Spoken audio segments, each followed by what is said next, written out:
Look around you for a moment. अपने आसपास देखो. The fan spinning above your head, the phone in your hand, the screen on which you are watching this video. ये सब इतना normal लगता है कि हम यूजुअली इनके बारे में सोचते ही नहीं. But have you ever wondered ये सब काम कैसे करता है? और हम ह्यूमंस को ये सब पता कैसे चला? Well, that's exactly what science is all about. Welcome to the NCERT classroom. Let's explore. So आज हम स्टार्ट कर रहे हैं chapter number 1 entering the world of secondary science. अब क्लास 9th में एंटर करते ही बहुत स्टूडेंट्स सोचते हैं अब साइंस डिफिकल्ट होने वाली है, न्यूमेरिकल्स आ जाएंगे, फॉर्मूलाज याद करने पड़ेंगे. एंड ऑनेस्टली थोड़ा सा तो सही भी है.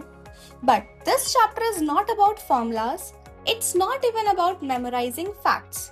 ये चैप्टर हमें एक बहुत इंपॉर्टेंट स्किल सिखाता है, how to think like a scientist. For example, imagine you are watching an IPL match.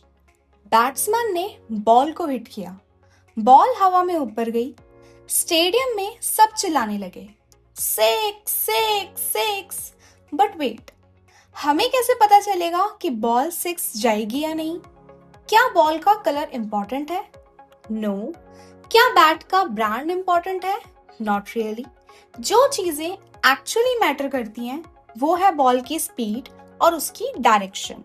और यही काम साइंटिस्ट भी करते हैं. रियल वर्ल्ड बहुत कॉम्प्लिकेटेड होता है, इसलिए साइंटिस्ट हर डिटेल्स पर फोकस नहीं करते. वो सिर्फ उन डिटेल्स को चूज करते हैं जो आंसर्स फाइंड करने में हेल्प करती हैं. और इस सिंप्लीफाइड वर्जन को साइंस में मॉडल कहते हैं. मॉडल का मतलब होता है रियल वर्ल्ड की सिंपल रिप्रेजेंटेशन. एग्जाम्पल के लिए, जब साइंटिस्ट अर्थ को स्टडी करते हैं तो वो हर माउंटेन, रिवर और ट्री को इंक्लूड नहीं करते. इंस्टेड वो अर्थ को एक सिंपल स्फीयर की तरह रिप्रेजेंट करते हैं. क्यों? क्योंकि कभी कभी सिंप्लिसिटी ही अंडरस्टैंडिंग को इजी बनाती है. Remember this, models are not reality. Models help us understand reality. चलो एक और एग्जाम्पल लेते हैं. मान लो तुम स्कूल से घर साइकिल पर जा रहे हो.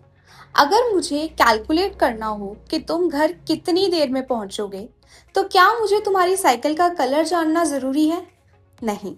क्या मुझे ये पता होना चाहिए कि तुम ब्लू शूज पहने हो या ब्लैक? बिल्कुल नहीं. मुझे सिर्फ उन फैक्टर्स की जरूरत है जो आंसर्स को अफेक्ट करते हैं, जैसे डिस्टेंस और स्पीड. और एग्जैक्टली इसी तरह साइंटिफिक मॉडल्स काम करते हैं. Now a quick challenge for you. अपने रूम में किसी भी एक ऑब्जेक्ट को देखो. It can be your mobile phone, a water bottle, a fan या कुछ भी. अब सोचो, अगर तुम उस ऑब्जेक्ट को मॉडल बनाओ तो कौन सी डिटेल्स इंपॉर्टेंट होंगी और कौन सी डिटेल्स इग्नोर की जा सकती हैं? Do let me know in the comment section. तो आज हमने सीखा कि साइंस सिर्फ फैक्ट्स या फॉर्मूलाज का कलेक्शन नहीं है. साइंस हमें दुनिया को समझने का एक पावरफुल वे देती है, और साइंटिस्ट कॉम्प्लेक्स प्रॉब्लम्स को सॉल्व करने के लिए मॉडल्स का यूज करते हैं. In the next video, we will explore how science uses its own language, symbols, and mathematics to describe the world around us. Until then, stay curious, keep exploring.